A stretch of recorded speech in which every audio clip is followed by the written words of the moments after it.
বাড়ি থেকে বাসায় এসে দিয়ে যায় স্যার। হ্যাঁ স্যার, রকমারি থেকে তো স্যার বাসায় দিয়ে যায় স্যার। না, তো রকমারি থেকে ইয়া দিবেন, আপনি অর্ডার দিয়ে দিবেন।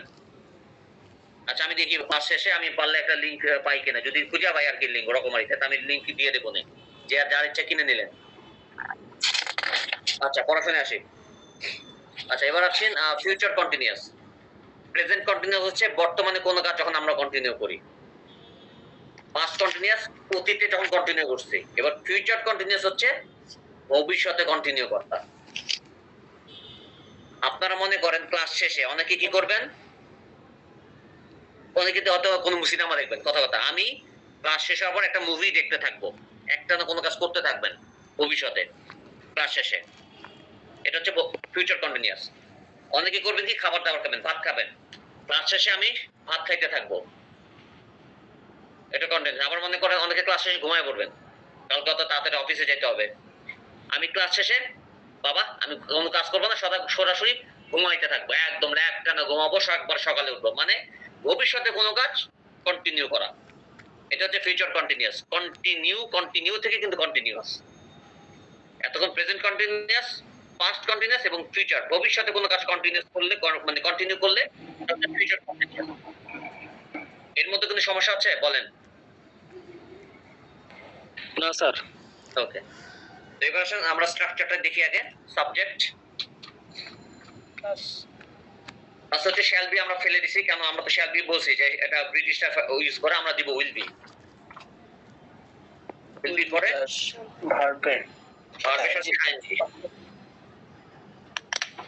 Plus object plus extension.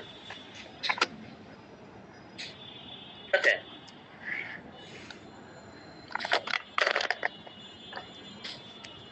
এখন ধরেন সে ভবিষ্যতে কি কাজ করতে থাকবে, আচ্ছা এক্সটেনশন তো আবার কি দিছি, এক্সটেনশন আমার টাইপিং আবার স্লো, এত স্লো, তারপর ঠিক মতো বাটন হাতও পড়ে না। আচ্ছা, ধরেন she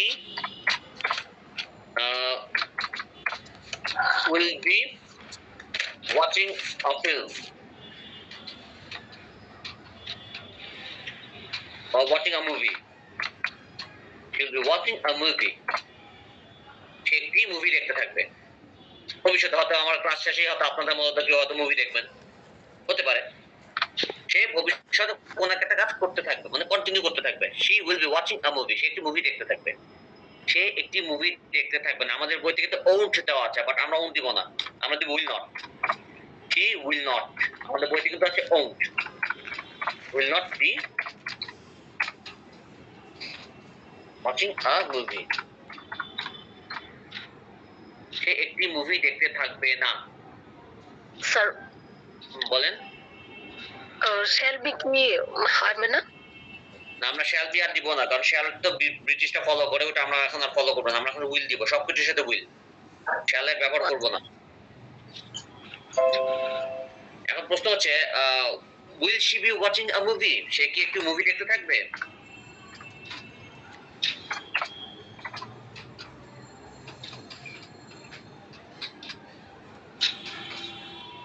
ঠিক আছে, will she be হবে এখানে, will she be watching a movie, সে কি একটি মুভি দেখতে থাকবে? সে কি একটি মুভি দেখতে থাকবে না, এখানে আপনি will not কে won't বলতে পারেন, কারণ আপনি যেহেতু কোশ্চেন করছেন, কোশ্চেন করার সময় আপনি শর্ট ফর্ম ইউজ করতে পারেন, সমস্যা নেই, বাট অ্যাসার্টিভে থাকলে শর্ট ফর্ম ইউজ করবেন না। won't she be watching a movie, সে কি একটি মুভি দেখতে থাকবে না। তারপর ডাব্লিউএইচ আমরা ব্যবহার করি, এগুলো আমরা বসাই নেই।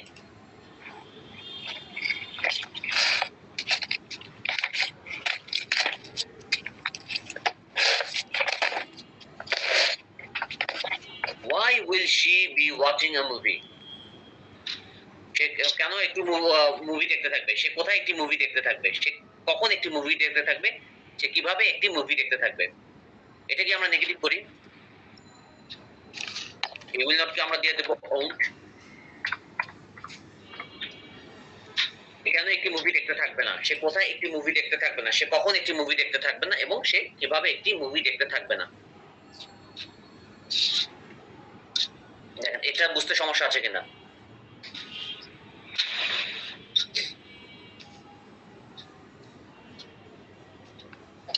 স্যার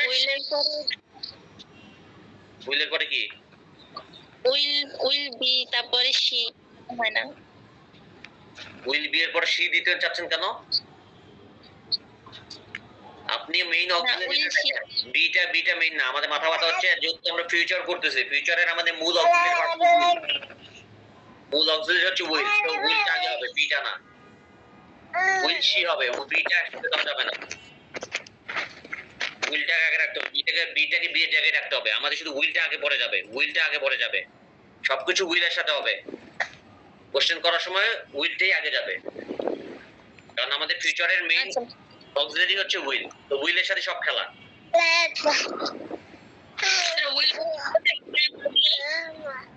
উইল আচ্ছা, বাচ্চা কথা বলতেছেন, আমি বুঝতেছি না, আপনার প্লিজ বেবিকে না হয় অন্য কারো কাছে দিয়ে বসেন আর কি। স্যার বলতেছিলাম উইল বি কি পুরোটা অক্সিলারি ভার্ব না, শুধু will auxiliary verb? Will be পুরোটা অক্সিলারি ভার্ব ঠিক আছে, বাট আপনার মূল অক্সিলারি কি, ফিউচার টেন্সের মূল অক্সিলারি কিন্তু উইল বিটা অক্সিলারি ঠিক আছে, বাট মূল অক্সিলারি কোনটা, ফিউচার টেন্স তো এটা, শ্যাল উইল আমরা দিয়ে আমরা ফিউচার নির্ধারণ করি না। জি স্যার। তো মূল অক্সিলারি ভার্ব হচ্ছে উইল, তো উইলের সাথে মূল মেইন খেলাটা হবে সব উইলের সঙ্গে, তো বিটা বিয়ের জায়গায় থাকুক, আমরা খেলবো উইলটাকে সামনে নিব, উইলের সাথে নট লাগাবো, সবকিছু উইলের সাথে খেলবো আমরা। জি স্যার। আচ্ছা, এখন বইটা একটু কুইক দেখেন, আমরা মেইন বইতে চলে যাবো। আচ্ছা, দরকার হলে বইটা পরে দেখেন, বইটাও মোটামুটি এক্সাম্পলস আছে, এটা পরে দেখেন, আমরা মেইন বইটাতে চলে যাই। আমাদের মেইন না তো আরেকটা এক্সট্রা বই আছে, ওটা তো অনেকগুলো এক্সাম্পল আছে, ওগুলো একটু দেখবো আমরা। যে বইটা এখানে রাখি নাই, আপনার যে এলিমেন্টারি 1 বইটা বের করেন, ওটা ওখানকার এক্সাম্পলস গুলো আমরা একটু দেখবো।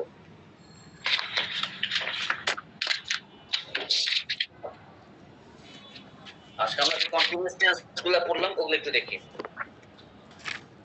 প্রেজেন্ট কন্টিনিউয়াস টেন্সটা দেখেন 8 নম্বর পৃষ্ঠা, 8 9 10, 8 9 10টা একটু একটু দেখতে থাকেন। আমি একটু দেখি যে আপনাদের ওই ডিকশনারি লিংকটা পাই কিনা, আর কোশ্চেনস থাকলে করেন, ঠিক আছে?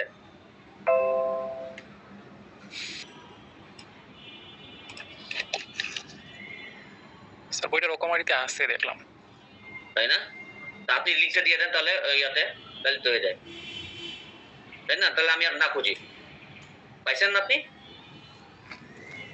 স্যার ওটা হয় কিনা স্যার দেখলাম, আপনি তো দেখছেন বইটা, এই জন্য আপনি দেখলে ভালো হয় আর কি।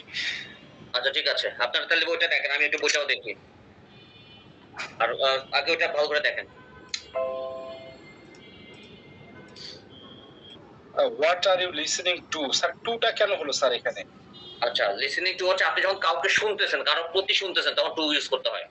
আচ্ছা, I am listening to me, তুমি কি আমার কথা শুনছো? টু মি, এখানে মিটা আমি ব্যবহার করি নাই, বাট টু তে বোঝাচ্ছে আপনি কারোর প্রতি শুনতেছেন, কাউকে শুনতেছেন, এজন্য টুটা ব্যবহার হয়।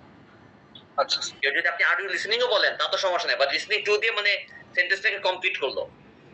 আচ্ছা।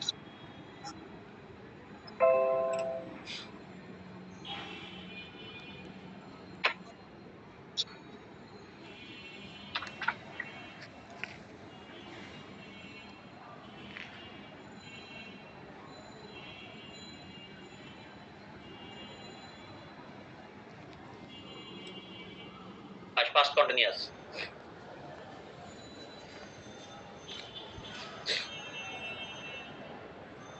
Preposition হিসাবে। আচ্ছা, ইমরান সাহেব, আমান সাহেব বলেন। He was আমান সাহেব আগে বলেন, না নাইম পরে বলেন, আমান বলেন আগে। আমান was reciting na reciting has he reciting হ্যাঁ, আচ্ছা নাইম বলেন। স্যার যে এগুলা কি প্রিপজিশন, যে ওয়ান উইথ, এগুলা কি প্রিপজিশন? রাইট, হ্যাঁ প্রিপজিশন এগুলো। এগুলা ক্লাসে আছে। হ্যাঁ, প্রিপজিশনের উপর লেভেল 1 এ ক্লাস হবে। স্যার প্রিপজিশনের ক্লাসটা মনে আগে করার দরকার ছিল তাহলে। আসলে অফিশিয়াল নিয়ম অনুযায়ী আমি আগে করাইতে পারবো না, আমাকে অফিস যেভাবে বলবে আমি সেভাবেই চলতে বাধ্য। তাহলে স্যার 2 ইন 1 স্যার এগুলা তাহলে বুঝতে পারতাম আর কি স্যার। অসুবিধা নাই, আপনাদের তো বঞ্চিত করা হবে না, মানে একটু পরে করানো হবে আর কি। আচ্ছা, আমি আমার বাসায় কেউ নাই, সবাই গেছে বিয়ার দেওয়াতে, আমার একা ফেলে, দেখছো কত খারাপ।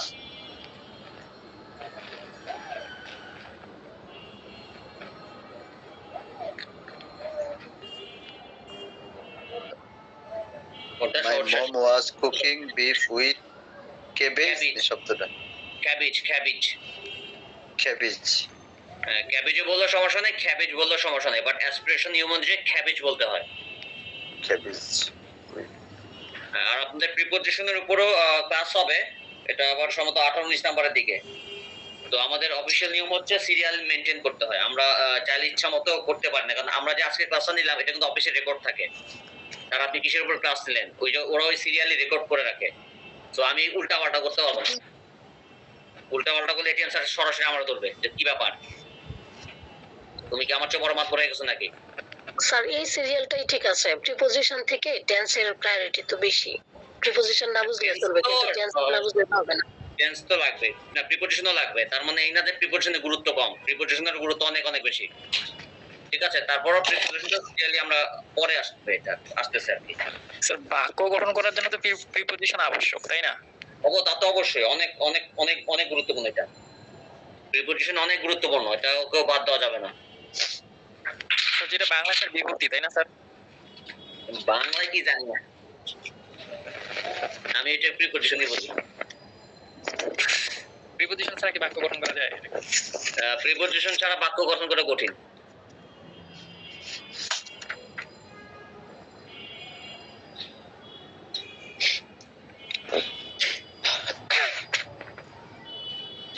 স্যার উত্তরে কি টপিকস না টপিকস হবে?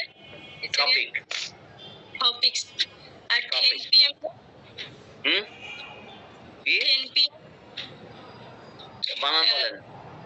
মানে সময় যখন এটিএম সে দেখা করতে গেছিলাম এটিএম স্যারের সাথে, তো একটা টেস্ট দিছিল স্যার, ওই যে আমি বলবো স্যার টেস্টটা, বলেন।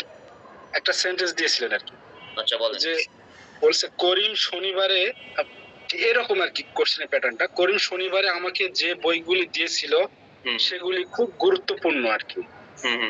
তো আমি লিখছি which books Karim has gave me on Saturday,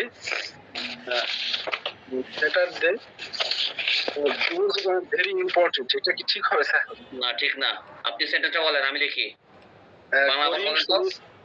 ওখানে ছিল আকাশ শনিবারে আমাকে যে বইগুলো দিয়েছিল সেগুলো অনেক দামি।